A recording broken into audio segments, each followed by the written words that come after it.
2 Nephi chapter 13. Compare Isaiah 3.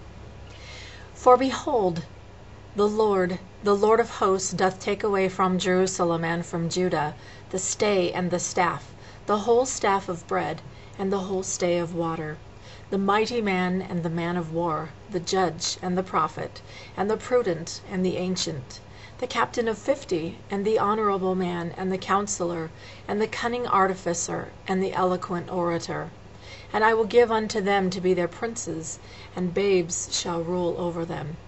And the people shall be oppressed, every one by another, and every one by his neighbor. The child shall behave himself proudly against the ancient, and the base against the honorable.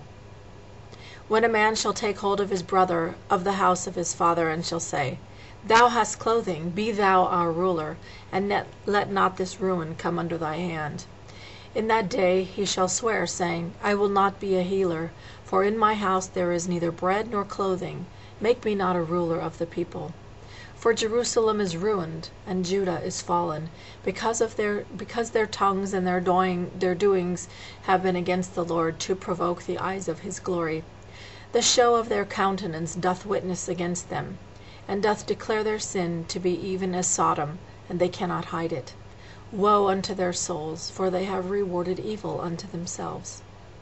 Say unto the righteous that it is well with them, for they shall eat the fruit of their doings. Woe unto the wicked, for they shall perish, for the reward of their hands shall be upon them. And my people, children are their oppressors, and women rule over them. O my people, they who lead thee cause thee to err, and destroy the way of thy paths. The Lord standeth up to plead, and standeth to judge the people. The Lord will enter into a judgment with the ancients of his people, and the princes thereof. For ye have eaten up the vineyard, and the spoil of the poor in your houses. What mean ye? Ye beat my people to pieces, and grind the faces of the poor, saith the Lord God of hosts.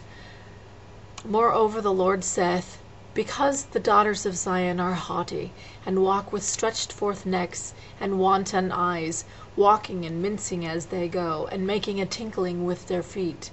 Therefore the Lord will smite with the scab the crown of the head of the daughters of Zion, and the Lord will discover their secret parts. In that day the Lord will take away the bravery of their tinkling ornaments, and cowls and round tires like the moon, the chains and the bracelets and the mufflers, the bonnets and the ornaments of the legs, and the headbands and the tablets and the earrings, the rings and nose jewels, the changeable suits of apparel, and the mantles and the wimples and the crisping pins, the glasses and the fine linen, and hoods and the veils. And it shall come to pass, instead of sweet smell there shall be stink, and instead of a girdle a runt, and instead of well set hair baldness, and instead of a stomacher a girding of sackcloth, burning instead of beauty. Thy men shall fall by the sword, and thy mighty in the war. And her gates shall lament and mourn, and she shall be desolate, and shall sit upon the ground. Chapter 14. Compare Isaiah 4. And in that day 7 women shall take hold of one man, saying, We will eat our own bread, and wear our own apparel, only let us be called by thy name, to take away our reproach. In that day shall the branch of the Lord be beautiful and glorious, the fruit of the earth excellent and comely to them that are escaped of Israel.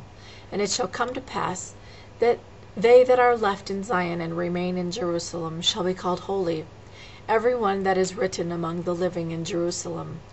When the Lord shall have washed away the filth of the daughters of Zion, and shall have purged the blood of Jerusalem from the midst thereof by the spirit of judgment, and by the spirit of burning.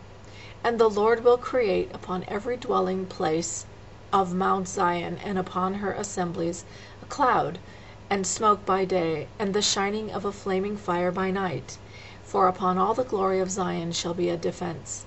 And there shall be a tabernacle for a shadow in the daytime from the heat, and for a place of refuge, and a covert from storm and from rain.